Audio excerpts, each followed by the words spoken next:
This is High School Sports, the show about which sports are actually worth your time.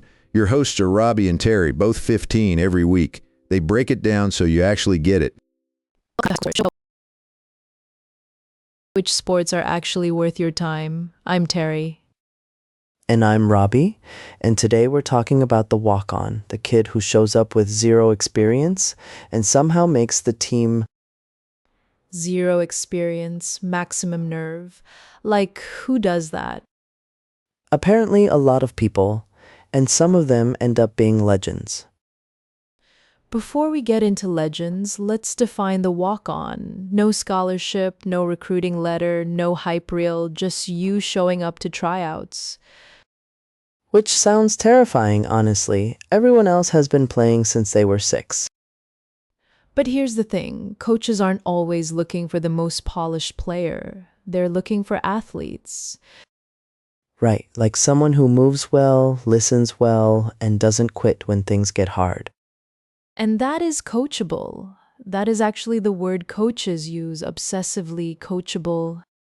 So what sports are most walk-on friendly? Because I feel like walk-on quarterback is not a thing. Track and field is probably the most welcoming. There are so many events that coaches are genuinely hunting for raw athletes. If you run fast or jump far, they will find a place for you on that roster. Swimming too, technique is everything, but technique can be taught, and high school coaches know that. Rowing is another one. College programs basically built their entire model on walking onto a boat with no experience. Harvard's rowing team has taken complete beginners and turned them into varsity athletes in under 2 years. That's a real thing. 2 years. That's the whole back half of high school. So what does the walk-on process actually look like at the high school level? Usually it starts with just showing up to open tryouts, which most schools are required to hold. Required, a lot of students don't know that. Many states have rules saying tryouts must be open to any enrolled student. So the door is literally open. The question is whether you can walk through it and not fall down. Physically, coaches are watching things like your reaction time, how you receive coaching mid-drill, and your effort level. And effort is the great equalizer. You cannot fake sprinting hard every single time. Now let's talk about someone who actually did this. Kurt Warner, future NFL Hall of Famer, was cut multiple times before anyone took him seriously. He stocked groceries for $1.25 an hour while trying to keep his football dream alive, $1.25. And then he won 2 NFL MVP awards. That is a ridiculous story. It is a ridiculous story, but it's also kind of the walk-on spirit in one biography. The mental side is huge too. You're walking into a room where everyone has history together and you have none.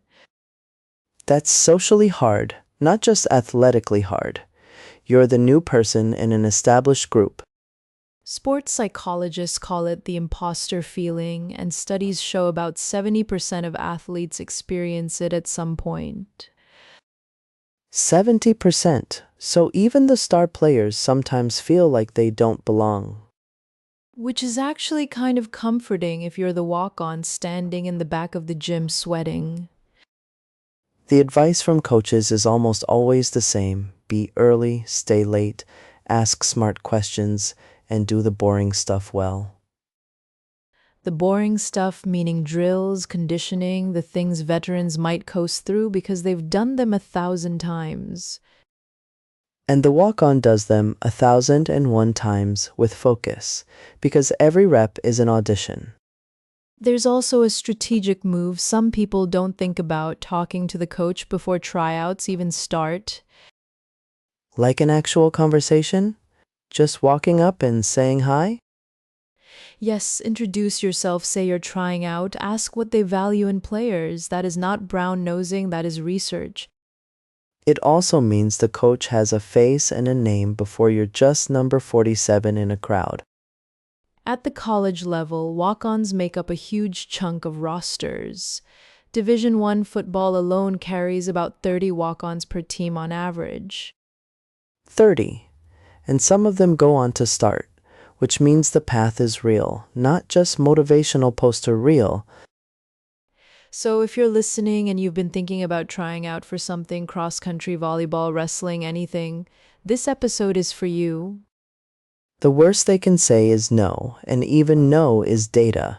You learn what to work on.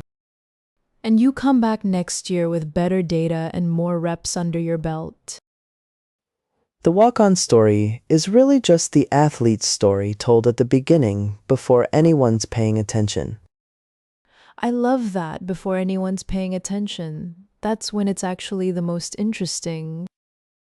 Take the shot. Worst case, you have a great story. Best case, you have a jersey. That's high school sports for this week. Go find your tryout, do your research, and show up ready. And remember, every starter was once a beginner who refused to leave. See you next week on High School Sports.